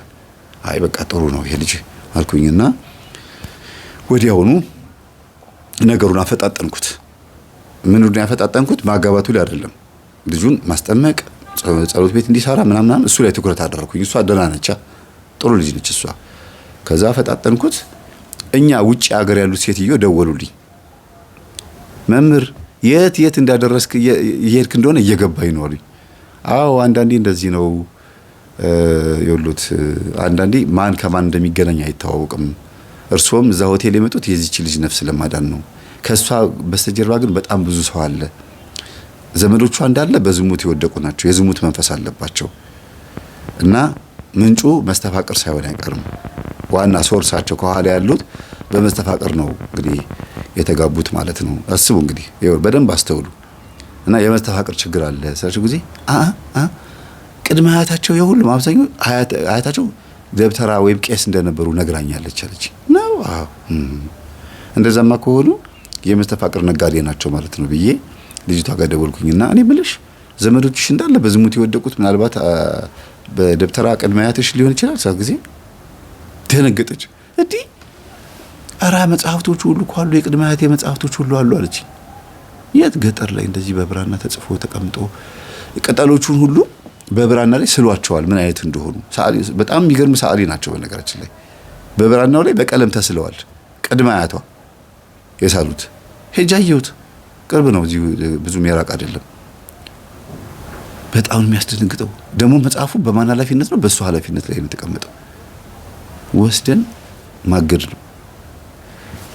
ተቃጥሎ የተረፈውን ደግሞ ባህር ውስጥ ጣል ነው። መጽሐፍቱ እንዳለ አንድ የቀረ መጽሐፍ የለም። ሁሉም ድግምት መጽሐፍ እንዳለ፣ የአስማት የጥንቆላ መጽሐፍ የሌለ መጽሐፍ የለም። ከዛ ልጅቷ ሲሪየስ የሆነ ላይፍ መኖር ፈለገች። በቃ እኔ ከዚህ በኋላ እኔ እንደዚህ ወለም ዘለም ማለት አልፈልግም፣ እግዚአብሔር እንዲመልሰኝ እንዲለውጠኝ ነው የምፈልገው ብላ መቆረብ ጀመረች። ሴተኛ አዳሪ የነበረችው ልጅ ማለት ነው። ነግራኝ ተነጋግረን ምናምን በቃ ጨርሰን ልብስም ከውጪ ብር ይላክላታል፣ ምንም ገንዘብ አይቸግራትም፣ ይችኛውም ታግዛታለች። በቃ የሌለ ላይፍ ውስጥ ገባች። ነጭ በነጭ ለብሳ ማስቀደስ ነው፣ መምጣት ነው፣ መጠመቅ ነው። በቃ ማለት እግዚአብሔርን እንደዚህ ፊት ለፊት አገኘችው። ተመቸ። እግዚአብሔር አንዳንዴ እንደዚህ እኮ ነው አያችሁ፣ ሲክስ ከፈለጋችሁት እንደዚህ ነው እግዚአብሔር። ብቻ መሻታችሁን ነው የሚፈልገው። መሻት ብቻ ነው የሚጠበቅብህ፣ እግዚአብሔርን ጥራ እመን ትድናለህ። ያ ድሃ ተጣራ እግዚአብሔርን ሰማው አይደል የሚለው መዝሙሩ። እና በአንድም በሌላ መንገድ እቺ ልጅ ለቁም ነገር ሊያበቃ ትፈልጓል ማለት ነው እግዚአብሔር። እና የእነዚህን ሰዎች መጨረሻ ላይ ምንም ነገር አልወሰንም ብላ ቅዱስ ቁርባን እየተቀበለች የቺ ያስጠጋቻትን ልጅ ለቁም ነገር ለማብቃት የምትፈልገው በቃ ምንም ነገር ከመወሰዴ በፊት አለች። እና አጠጋጋቻቸው። የዝሙት ደንበኛዋንም በዛኛው ስምህ እንዳላቀህ ብላ አዲስ ስም አወጣችለት፣ ሌላ ስም ማለት ነው። ማለት ስትጠራው በቃ በዚህ ሁልጊዜ በዛ ስም ሴፍ ስላደረኩ ያኛው ሐሳብ እንዳይመጣብኝ በአዲስ ስም ለመዝግብህ ብላ በአዲስ ስም መዘገበችለት። የዝሙት መንፈስ ተፈታተናት። ከዚህኛው ካሳዳሪዋ ጋር ካቀራረበችው በኋላ ከኔ ተማሪ ጋር ማለት ካቀራረበችው በኋላ የዝሙት መንፈስ መጣ፣ ተፈታተናት ማለት ነው። እና ስልኩ ቁጥሩንም ምኑንም ሁሉ ነገሩን በሙሉ እንዳላስቀየረችውና በአዲስ መልክ ሌላ ላይፍ ጀምር፣ ቤት ቀይር፣ ማንነትህን ቀይር አለችው። እሺ አለ። ጸበል ለጸበል አብሮ ሲዞሩ በዚህም ሲሉ ልጁ በጣም ጎበዝ ሆነ፣ ጠንካራ ሆነ። እና አንድ ቀን ጸበል ይዘው ተሸክመው ሲመጡ አንሸራቷ ትወድቅና ያው እዚህ ታፋ ምናምን ይጋጣል። እቺ ባለ ታሪኳ ሳትሆን ተማሪ ያስጠጋቻት ልጅ ማለት ነው፣ ወይም ቆንጆ ልጅ። እና ታፋ ይላጥና እሱን ለመታከም ሆስፒታል ትሄዳለች። ስትሄድ እዛ ደግሞ ዘመዷን ታገኛለች፣ ነርስ ታገኝና አብሮን የመጡት ከልጁ ጋር ማለት ነው። ሲመጡ እያከመቻት እሱን ታያለች። ታውቂዋለሽ? ይተዋወቃላችሁ? እዛ ጊዜ አዎ እንተዋወቃለን አለች። የት የምትተዋወቁት? አይ የሆነ ጊዜ የሆነ ጉዳይ ጀምረን ነበረ፣ በቃ በዛው አልፏል አለቻት። እሱ ግን ከርቀት ሆኖ ነው፣ ምን እያወሩ እንደሆነ አያውቅም። ግን ልጅቷን አውቋታል ማለት ብዙ ሴቶች ስለሚያውቅ ማለት ነው። አውቋታል። ብዙ ሴት ከማተራመስ የተነሳ ምን አይነት ላይፍ ከሷ ጋር እንዳሳለፈ ራሱ ረስቶታል። ግን አውቋታል የዝሙት ህይወት ከሷ ጋር እንዳሳለፈና ምንሽ ነው አለቻት። አይ በቃ እንደዚሁ ተቀራረብን፣ ገና ጸበል ለጸበል ይዤ እየሄድኩኝ ነው፣ እንደዚህ ያልኩ ነው፣ እንደዚህ ያልኩ ነው ማምራ ነገረቻት። ኦኬ አይ ጥሩ ነው ከተቀየረልሽ መልካም ነው፣ ግን ከኔ ጋር የተጠላነው በዝሙት ምክንያት ነው። የማይሆን ጥያቄ ጠይቆኝ ነው የተለያየ ነው። እና ብዙ አይደለም ትንሽ አንድ አመት ከ6 ወር ምናምን ነው የቆየ ነው። እና መጨረሻ ላይ ልቅ እየሆነብኝ ሲመጣ የማይሆን ጥያቄ ሲጠይቀኝ የሰዶማዊ ሐሳብ ሳይበት ዞር በል ካጠገቤ ብያለሁና ተጠንቀቂ ያለቻት። እንደገና ሌላ ታሪክ ማለት ነው። አስቡት እግዚአብሔር ሲያገናኝ። ይሄን አሁን እንድትወርቅ ያደረጋት ማን ነው? እዛ ቦታ እንድትመጣ ያደረጋት ማን ነው? ይሄን ራሱ አልተናገረም፣ ለኔም አልነገረኝም። በኋላ ነው ያወቅነው እኛ። እና ጸበል ደግሞ በሚጠመቁበት ሰዓት ደግሞ የዚች ሴተኛ አዳሪ የነበረችው አልጋ አንጣፊ የነበረችው ሴት መንፈስ ተያዘ፣ ጮኸች ማለት ነው። ስትጮህ ደብቃው የነበረችው ሚስጥር ራሱ ተናገረ መንፈሱ። እና ደነገጡ፣ ሁሉም ደነገጡ። እንደዛ ነው እንዴ አለች። ሌላ ደግሞ እንደገና ገና ብዙ ማቀው ሚስጥር ይኖራል ብላ ሁለቱንም አኮረፈቻቸው። ማኩረፍ ሳይሆን ዝም አለቻቸው። በቃ እንቆቅልሽ ሆኑባት። እሺ አብራችሁ እኔን ካገኛችሁን በኋላ ወድቃችኋል በዝሙት አለቻቸው። አይ ላንቺ ብዬ ነው ያመጣሁት፣ ይሄው እግዚአብሔር ምስክሬ ነው፣ መጽሐፍ ቅዱስ አምጥተው ጸሎት መጽሐፍ አምጥተው ምናምን ማሉላት። እና አመነቻቸው። እኔ በቃ አንቺ እንድትለወጭ ስለፈለኩ ነው እንጂ ይሄ አይደለም ፍላጎቴ ብላ በጣም ማለት አዘነች። መንፈሱ በማጋለጡ ይሄን ነገር በመናገሩ ማለት ነው። እና ሌላ ብዙ ገና ማቀው ታሪክ ይኖራል ማለት ነው። አስቡት እንግዲህ ሰዶማዊ ሐሳብ እንዳለው ያ ማለት ሴት ሆና በመገናኘት በሌለበት ቦታ ለመገናኘት ማሰብ እንደገናም ደግሞ ከዚህኛዋ ከባለ ታሪካችን ጋር ደግሞ የዝሙት ህይወት እንደነበራቸው የዝሙት ደንበኛዋ እንደነበረ መንፈሱም ካጋለጠ እግዚአብሔር ነው ይሄን እያሳየኛለሁ ስለዚህ አሁንም ሌላ ነገር ላውቅ እችላለሁ ብላ ክላሷ ገብታ ስትበረብር ምንም ነገር አላገኘችም ግን እንግዲህ ተዘጋጁ የምንኩስና ልብስ ምን አዘጋጅታለች ለመምንኩስ እንደምታስብ አጽፋለች የተለያዩ ነገሮችን መረጃዎችን ሰብስባለች በዩቲዩብ ላይ ስለ ምንኩስና የሚገልጹትን ነገሮች ምናምን በቃ ሰብስባ ሬዲ ሆናለች እና ደነከተች ወይ በስመ አብ ወወልድ ሰይጣን ነው እንደዚህ በቃ ይሄ ነገር እንድሰማ ያደረገኝ ሰይጣን ነው እቺ ልጅ እንደዚህ አይነት ባህሪ የለባትም በፍጹም በቃ ልታመልጠኝ ነው ማለት ነው እኔ አንቺ እስክታገቢ ነው እንጂ የምጠብቀው አንድ ውሳኔ ወስናለሁ እያለችኝ ነበርና ልትመነኩስ ነው ማለት ነው ብላ በጣም ደንግጣ ይቅር በለኝ ብላ ወደ ክርስቶስ ጸሎት አድርጋ በአንድ በኩልም ደስተኛ ሆነች በአንድ በኩልም ደግሞ እንግዲህ እንቆቅልሽ ነው የሚሆንባት ለምን ጥሩ ጓደኛ አግኝታ ነበር አሁን ይሄ ልጅ እንዴት ነው ማረገው ብላ ግራ ገባት ሰዶማዊ ሐሳብ ካለው መንፈሱ እንዴት ነው ማስወጣው ጨነቃት ውጪ ያሉት እናት ይሄን ጉዳይ እንዲሰሙ አደረገች አይ እንደዛ ከሆነ እግዚአብሔር ያግዝሽ እግዚአብሔር ይርዳሽ አንቺም ትዳርሽን እንድትይጂ ፈልጋለሁ በርግጥ ግን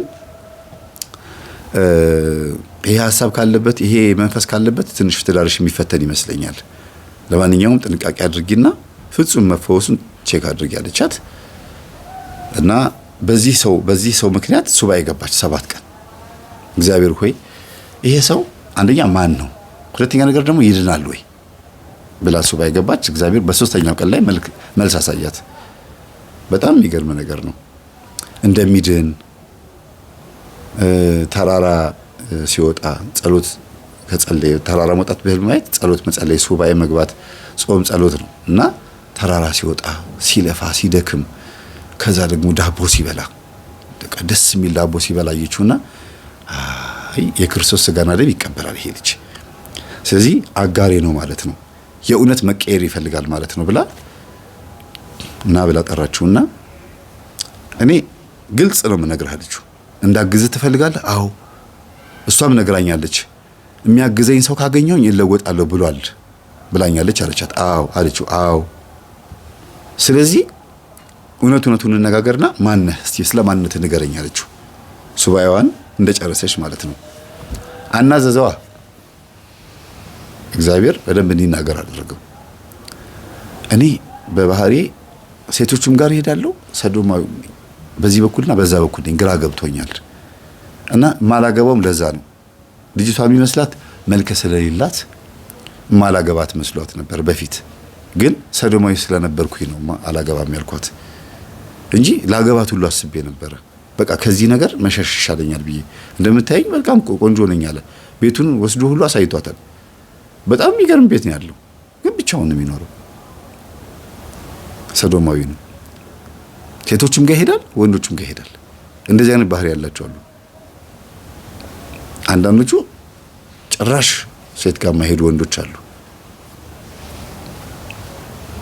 በጣም ብዙ ነገር ማለት ይቻላል እዚህ ጋር ማብራራት አልፈልግም ብቻ ሰዶማዊ መሆኑ ብቻ እንድትረዱልኝ እፈልጋለሁ ያን ያክል ዲቴል መግባት አልፈልግም ስለ ሰዶማዊነት ብዙ ስላስተማርኩኝ ማለት ነው 7 ተከታታይ ትምህርት እንደገና ደግሞ ሰዶማዊን ወደ ንስሐ መጥራት 5 ተከታታይ ትምህርት አስተምሬያለሁና መምህር እንደዚህ ሆኖ አግኝቻለሁና ምን ይሻላልችኝ 12ቱንም ትምህርት ላኩላት 7 እና 5 12 ላኩላትና አዳምጥ በያልኳት ትምህርቱን ካዳመጠ በኋላ ከሷ ብሶ ተገኘ በጸሎት በጾም በስግደት ራሱን አከሳ ቤት አልሄድም ብሎ ከሷ ጋር እዛው ቤት መኖር ጀመረ እሱ ሌላ ክላስ እሷ ሌላ ክላስ ነው አይተናኮላት አይነካት አንገቱን ደፍቶ ሽንት ቤት ይገባል ይወጣል ቴሌቪዥን ያሉ ምግብ ትሰራለች ምግብ ይበላል ከዛ በኋላ ደግሞ ቤተክርስቲያን ይሄዳል ስራው ቦታም ደርሶ ይመጣል በቃ እንደዚህ እና አብረው ነው የሚኖሩት ቤቱን ዘግቶ መጣ እሷ ጋር ማለት ነው በመቁጠሪያ ሚችኝ ይላታል ጎንበስ ብሎ እንደዚህ በመቁጠሪያ ይዛ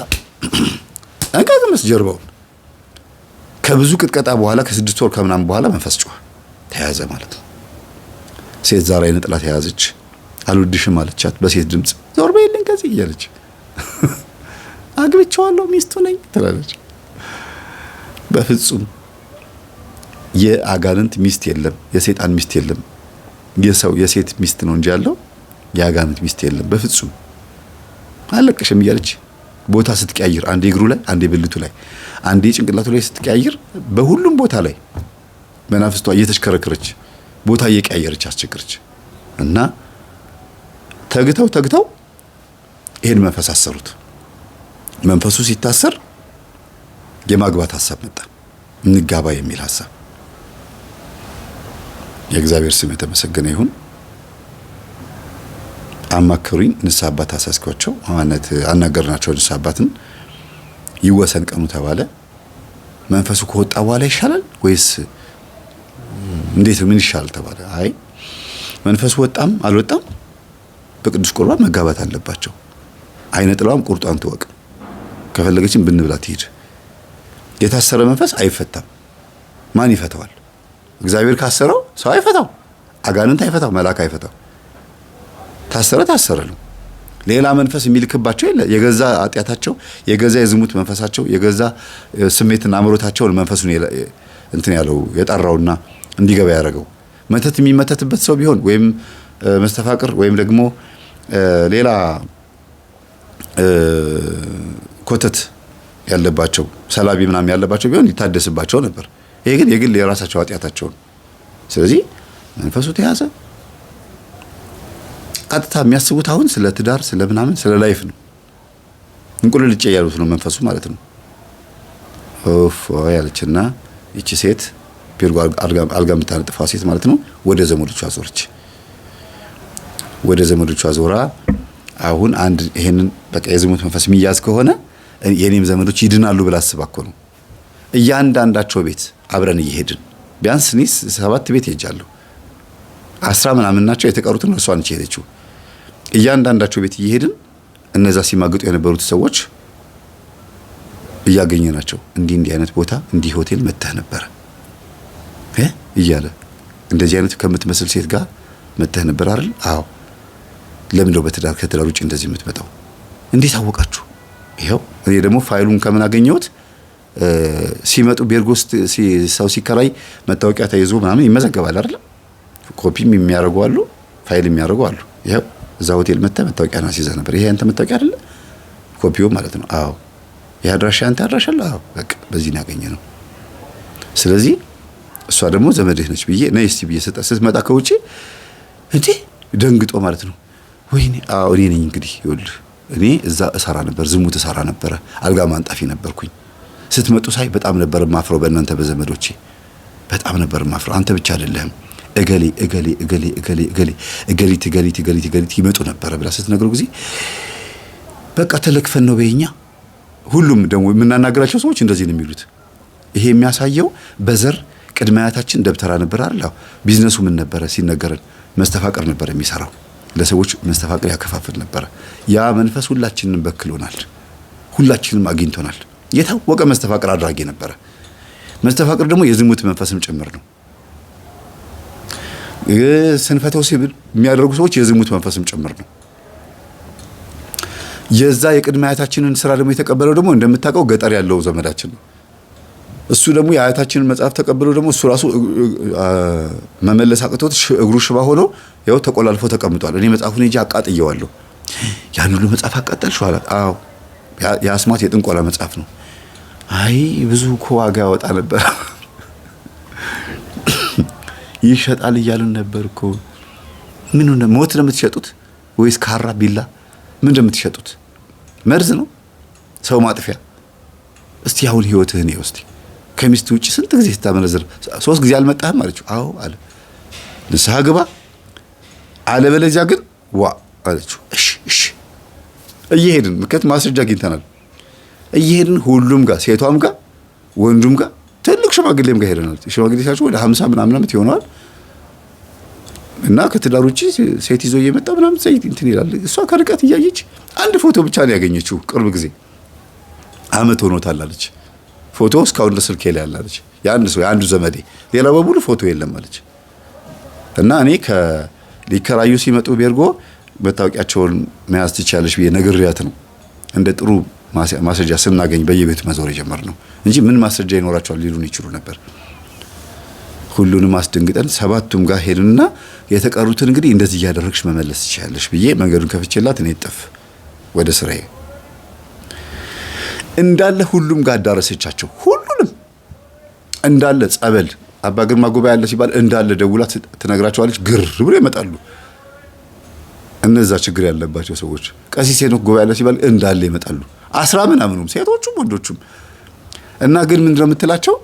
ለምሳሌ አጎቷ ከሆነ የሚማግጠው ከአክስቷ ልጅ ጋራ አክስቷ ልጅ እንደማገጠችም አትነግረውም። ለሷም አትነግራትም። እሱ ማግጠው ነው ብላ አትነግራትም። አንቺ ብቻ ነሽ አንተ ብቻ ነህ ነው የምትላቸው። ግን ሁሉም ችግር አለባቸው ነው የምትላቸው። አልነገርኩትም ትላለች። ያው ግን እነሱ በመሀል ይግባባሉ፣ ይተዋወቃሉ ማለት ነገሩ ይገባቸዋል። እሷ እንትን ላለ ማለት ነው እንዳያፍሩ ብላ ነው። ግን ይሄን ሁሉ ነገር ታግላ በአንድ ስልክ 10 ምናምን ሰው ጠርታ ጉባኤ መጥተው ጸበል እንዲረጩ አድርጋ ወደ መንፈሳዊ ሕይወት መልሳቸው እንዲጾሙ እንዲጸልዩ እንዲሰግዱ አድርጋ የዝሙት መንፈሳቸውን ያዘችላቸው። 9 ዘመዶቿን መንፈሳቸውን እንዲያዝ አደረገች። 9 ዘመድ ማለት ቀላል አይደለም ቤተሰቦች። ምክንያቱም እያንዳንዱ ዘመዶቻቸው በቤታቸው እህት ወንድም ወይም ደግሞ ልጅ ማሚ ይኖራቸዋል። እና እንዲህ አድርጋ ይሄን ሁሉ ቁም ነገር ካበቃች በኋላ ካደረሰች በኋላ ጠፋችብን። ያው እንግዲህ ብዙ ጊዜ ምንኩስና እንደዛ ነው። ድንገት ነው ብድግ ብሎ የሚሄዱት። አይናገሩም። እዚህ ነኝ ብሎ አይናገሩም። ደግሞም ህጉ ስርዓቱም እንደዛ ነው። ህግ ስራቸው አካሄዱም እንደዛ ነው። እዚህ ቦታ ነኝ ብሎ ካሉማ ዘመድም ደስ ስለማይለው ድንገት ያሰናክሉኛል ብላ ስለምታስብ ያስወጡኛል ከገዳም ብላ ስለምታስብ አትናገርም። ጠፋችብን። በስልክ አንድ ጊዜ ብቻ አገኘኋት። መምህር የሚጠቅም ከሆነ ታሪኬን ተናገር፣ እኔ አሁን አመክሮ ላይ ነኝ ያለሁት ብለውኝ አሁን ወደ መንኩስና እንግዲህ ሄዳለችና አመክሮ ላይ ነኝ ብለውኝ እኚህ እማሆይ ደበል እንግዲህ ወደ እማሆይነት ልምጣ። በአካል ግን እስካሁን አላገኘኋቸው። በስልክ ግን አመት በዓል ሲሆን ይደውላሉ። ወደዚህ ቁም ነገር ስንመጣ እህታችን ባለ ታሪኳ ሳትሆን እሷ ያገናኘቻት የሰዶማዊ ሐሳብ ያለውና ሁለቱም ተማሪ የነበረችው ልጅ ባይወልዱም አብረው ናቸው ያሉት እና የሱን ቤት ዘግቶ እሷ ጋር ከተቀመጠ በጣም ብዙ ጊዜ ሆኖታል።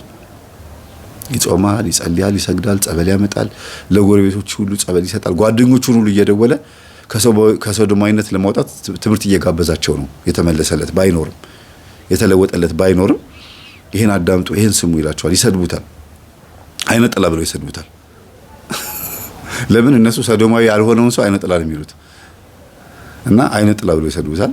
ዞሮ የሚልክላቸው ገጠመኝ ውስጥ በብዛት ስለ አይነ ጥላ ስለምናስተምር መተረባቸው ነው በእነሱ ቤት። ግን ተስፋ ቆርጦ በጓደኞቹ ተስፋ ቆርጦ ዝም ብሎ አሁን የራሱን ህይወት ነው እየኖረ ያለው እና እግዚአብሔር ስሙ የተመሰገነ ይሁን። እዚህ ውስጥ በጣም አስተማሪ የሆኑ ሁለት ነገሮችን እናገኛለን። አንደኛ እግዚአብሔር እቺ ልጅ ሊጠቀልላት ወደ እግዚአብሔር ቤት ወደ ምንኩስና ወደ ገዳም ሊጠቀልላት ሲፈልግ ያችን ሴትዮ ከውጭ ሀገር አነሳስቶ አምጥቶ እሷ ጋር እንድታርፍ አደረገ። ሂጂና አስተምሪና ተመለሽን ያላት። ብዙ ብር አልፈጀችም፣ ትንሽ ነው ብር ያጠፋችው። በእሷ ቋንቋ $1000 ወደ $3000 ነው አጥፍቼ የተመለስኩት የምትለው። ባላት እሷ ካላት አንፃር ትንሽ ነው የምትለው $3000 እና ግን $3000 ብዙ ነፍሳትን ያተረፍኩት አሉኝ እናት። እንኳንም ከውጭ መጥቼ እዛ ቤርጎ አረፍኩኝ፣ እንኳንም ልጆቼን ጠብቂ ተንከባከቢ አልኳት። እኔ እዛ በማረፌ አንዲት ነፍስ መነኩሴ ያደረኩኝ ብላ እያለቀሰች ነው ደውላ ነገረች። እኔ በጣም እድለኛ ነኝ፣ እግዚአብሔር የዚህችን ሴት ነፍስ ወደ ቤቱ እንዳደርስ የታዘዝኩኝ ነኝ ማለት ነው። ምን አይነት እድለኛ ነኝ አለች። ያ ብቻ አይደለም አልኳቸው። አንቱም አንቺም ለሁለቱም ጋር ሆኖብኝ ነው እድሜያቸውና አንቺ ብላት ደስ ይለኛልና ለዛ ብቻ ለብዙ ዘመዶቿ መለወጥ ምክንያት ሆነሻል። ሁሉም ንስሐ ገብተው ሁሉም የእግዚአብሔር መስመር ተከትለው ቅዱስ ቁርባን ተቀብለው አንድ መስመር እንዲሄዱ ምክንያት ሆነሻል። እሺ ብለው ታዛዥ እንዲሆኑ ምክንያት ሆነሻል እና ይሄ በጣም ትልቅ ነገር ነው እና እግዚአብሔር ይባርክሽ። እሷ ባትለወጥ መንፈሳዊ ባትሆን ይሄ ሁሉን ታሪክ አንነጋገርም ነበርና ዘመዶቿ ላይ ያለውን የመስተፋቅር መንፈስ ለማሸነፍ ነው ገዳም የገባችው። አንድ ሁለተኛ ነገር ደግሞ ዓለም በቃኝ ብላለች። በቃ ገዳይን ሸጫለሁ፣ ብዙ ታሪክ አውቃለሁ፣ ከሆቴሉ ባለቤት፣ ከዝሙት ህይወት፣ ከእያንዳንዱ ብዙ ነገር አውቃለሁ፣ በቃኝ ይበቃኛል ብላ ወደ ገዳም ገብታለች ማለት ነው። እግዚአብሔር እንግዲህ ናት። ሌላ ምን እንላለን? በገዳም ውስጥ ያለውን ፈተና አስቡት። የአጋንንት ፈተና፣ የብቸኝነት ፈተና፣ ምግብን በትንሹ የመመገብ ፈተና፣ ወይም የመጾም ወይም ደግሞ የሚያምረንን ነገር በሙሉ ትውት የማድረግ ፈተና እና ድህነትን ማቀዋለሁ መራብንም ማቀዋለሁ አለች። ከዛ ደግሞ መጥገብንም ደግሞ በእህት ያወቅኩት ከሷ ጋር ብዙ ጊዜ ተቀምጬ መንደላቀቅን አየሁ፣ ገንዘብንም ቆጠርኩት፣ ሁሉ ነገር አየሁ። አሁን የሚቀረኝ እግዚአብሔርን ማየት ነው። ስለዚህ አምላኬ ማየት ፈልጋለሁ፣ ያዳነኝን ኢየሱስ ክርስቶስን ማየት ፈልጋለሁ አለች። ይገርም ነው። እና እኔ የመንፈስ ቅዱስ ፈቃድ ይሁንና አንድ ቀን ገዳም ሄጄ እችን ሴት ወይም እኚህን እናት ወይም እማሆይን ማለት ነው ማቅረብ አይቀርም። በደንብ ነው የምጠይቃቸው። ከመነኮሱ በኋላ የሚደበቅ ህይወት የለማ። ህዝብ እንዲማር ይነግሩኛል ብዬ ተስፋ አደርጋለሁ። እንዲህ ናና አማኑኤል ና መድኃኒቴ ጽድቅህን አልብሰኝ ይቅር መራቆቴ አይደለ? ስጋን ለብሰን ለስጋችንም ልብስን አልብሰን መራቆት ካለ ወደ ማን ተጠግተን ታዲያ ልብስ እንልበስ? ምድራዊ ልብስ የሚያስበርድ ከሆነ ስጋም አጠቃላይ አለን የምንለው ነገር ሁሉ የሚያራቁተን የሚያስበርደን ከሆነ እግዚአብሔር መጠጋት ነው የሚሻለው። ዘማሪት ሲስተር ህይወት ነች የዘመረችው። ምናልባት ልጆቼ የዘምረውታል። ገጠመኙን ከጨረስኩ በኋላ ቀንጨብ አድርጌ ያሳያቸዋለሁ። ኤልዱና በእምነት ማለት ነው። እና በጣም ቀናሁባት። እግዚአብሔር ሁሉ ነገር አሳይቷት ገዳም ሲያስገባት ምን አይነት ህይወት እንደምትኖር አስቡት። ለማን ነው የምትኖረው እቺ ሴት? ዝሙትን አይተዋለች፣ መራብ መጠማትን አይተዋለች፣ ገንዘብ መቁጠርንም ሆነ መንደላቀቅ ማሞላቀቅ፣ ልብስም መቀያየርንም ወደ ውጭ ሀገር መሄድንም ሁሉን ነገር በሙሉ አይተዋለች። ውጭ ሀገር ያሉት እናት ማለት ነው ያለችው ሴት ነግራታለች። ውጪ ለመምጣት ፍላጎት ካለሽ አጥፊው፣ ምንም ጥቅም የለውም፣ እኔም ብመጣ ደስ ይለኛል ያለቻት። ይቺኛውም አብራት የምትኖረውም ደግሞ እንደዛው ነው ያለቻት። ዓለም እንደዚህ ሆናለች፣ ይሄ ነው መንገዱ፣ ይሄ ነው ሲስተሙ እያሉ ሲነግሯት እርግፍ አርጋቶቹ። ለዚህ ነው እንዴት አገር አሰብሽበት ብዬ ስጠይቃቸው መነኩሴዋን በዛ በኩል ውጭ ሀገር ያሉት እናት እኔን ያስተማሩኝ እናት መምጣት ይፈልጋሉ፣ እዛ መኖር አይፈልጉም። በዚህ በኩል ደግሞ የምታሰድራት የነበረች ሴት ውጭ ሀገር ነበር የምትኖረው፣ መጣ ቤት ገዝታ መሬት ገዝታ እየኖረች ነው ያለችው። ውጭ መኖር የሚፈልግ የለም። እነሱ ታዲያ ካልፈለጓት ያቺ ነገር ለምን እሄዳለሁ ብዬ ነው የወሰንኩት የምትለው የዋህነት ነው። በጣም ደስ ይላል።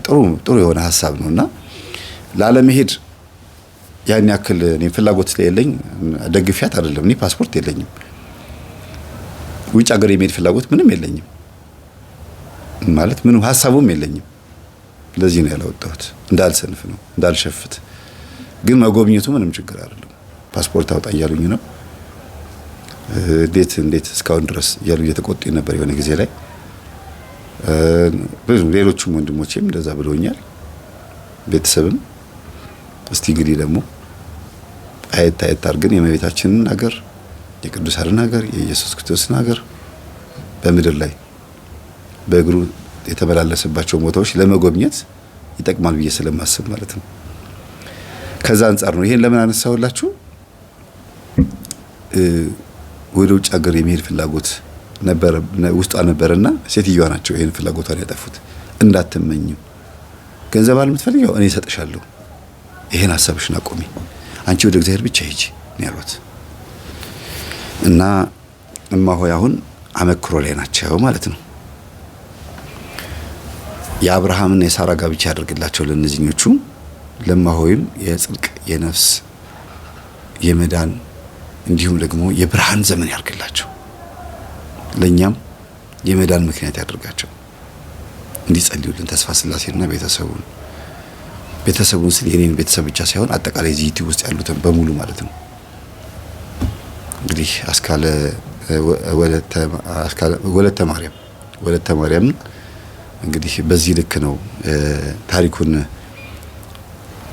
ማጠናቀቀው። ሲጀመር የት እንደተጀመረ አያችሁ አይደለም? በአስማት በድግምት በምን የተከበበ ሆቴል ውስጥ ኖራ ከሏን ሸጣ እንደፈለገች ሆና ዛሬ ላይ ደግሞ ያለችበትን ቦታ ስታስበው ምንድነው የሚሰማት? አሁን ቁጭ ብላ በዚህ ሰዓት ምን እያደረገች ነው? እስቲ ገምቱ። እየጸለየች ነው? ይሁን እሰየው። ቁጭ ብላ እየተከዘች ነው? ያምርባታል። እየተጸጸተች እየተቆጨች ነው? አዎ ኃጢአተኛ በመሆኗ ሌላ እጥፍ የምትልበት ውልም ዝልም የምትልበት ምንም ነገር የለም። እና እግዚአብሔር ያስተምረን። ጣልል አድርጋ 1-2 ደቂቃ ምክር ነገር በቤተሰባችሁ ውስጥ በተለይ አባትና ወንድ ልጅ፣ ወንድማማቾች፣ ያክስት ያጎት ልጆች በዝምድና ምክንያት ተገናኝታችሁ ታሪካችሁን ተነጋገሩ እስቲ። ተመሳሳይ የሆነ በዝሙትም በገንዘብ ማጥፋትም በቋጣሪነትም በሌላም አንድ አይነት የሆነ ነገር ካለ አንድ ያደረጋችሁን ነገር ላይ ትኩረት አድርጉና ተወያዩበት። አስተዳደግ ነው? በአዳም ልኮ ነው ወይስ ምንድነው? እንደዚህ አንድ ያደረገን በእኛ ዘር ውስጥ ምን ይከናወን ነበር ብላችሁ በደንብ ቼክ አድርጉ፣ ፈትሹ ቤተሰቦቻችሁን። ያ ይመጣል ወደ እናንተ ያልፋል፣ በእናንተ በኩል ያልፋል። እናንተንም ጎብኝቷችሁ ወደ ልጆቻችሁም ተሻግሮ ይቀጥላል። ምድር እስከምትለዋወጥ እስከምትገለባበጥ ድረስ መናፍስትም ይገለባበጣሉ። የዛር መንፈስ በማህፀን በኩል ወደ ትውልድ የማለፍ አቅሙ ሰፊ እንዲሆን ያደረገው የሰው ንዝላልነት ነው፣ የሰው ከሃይማኖት መራቅ ነው። እና ሁሉም ዘመዶቿ እዛ ሲማግጡ በማየቷ የመጀመሪያው ያለች ምንድነው? ጻድቁ አባታችን አቡነ እስትንፋሰ ክርስቶስን ስማቸውን እየጠራው መልካቸውን እየጸለይኩኝ እየደገምኩኝ መዝሙረ ዳዊትን እየጸለይኩኝ ዘመዶቼ ሲኦል እንዳይገቡ የሞቱትንም ደግሞ ከሲኦል አውጥቶ ወደ ገነት እንዲያሻግሩልኝ እማጸናለሁ ያለችው። አንቺ ግራ ገብቶኝ ነው። እና ይሄ በጣም የሚገርም ሀሳብ ነው። እግዚአብሔር ሀሳቧን ያሳካላት፣ ወይም ደግሞ እማሆይን እግዚአብሔር ወዳቸው ለእኛም ይትረፉልን። ይህን ይመስላል እንግዲህ። ሰላም ደሩ ሰላሙን ናና አማኑኤል ና መድኃኒቴ ጽድቅህን አልብሰኝ ይቅር መራቆቴ። ናና አማኑኤል ና መድኃኒቴ ፍቅርህን አልብሰን ይቅር መራቆቴ። የምህረት አባት አማኑኤል የቸርነት ጌታ አማኑኤል ፊት የተመላ አማኑኤል ሁሌ በይቅርታ አማኑኤል ካለው ፍቅር በላይ አማኑኤል አባት ለአንድ ልጁ አማኑኤል አምላክ ይወደናል አማኑኤል አይጥለንም ከእጁ አማኑኤል። ናና አማኑኤል ና መድኃኒቴ ጽድቅህን አልብሰኝ ይቅር መራቆቴ።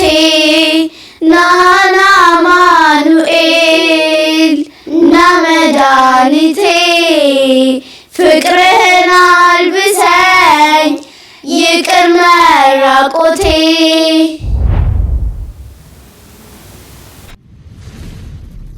አቤቱ እንደ ጸሎታችን ብዛት ሳይሆን እንደ ቸርነትህ ስለሰማህን እናመሰግንሃለን።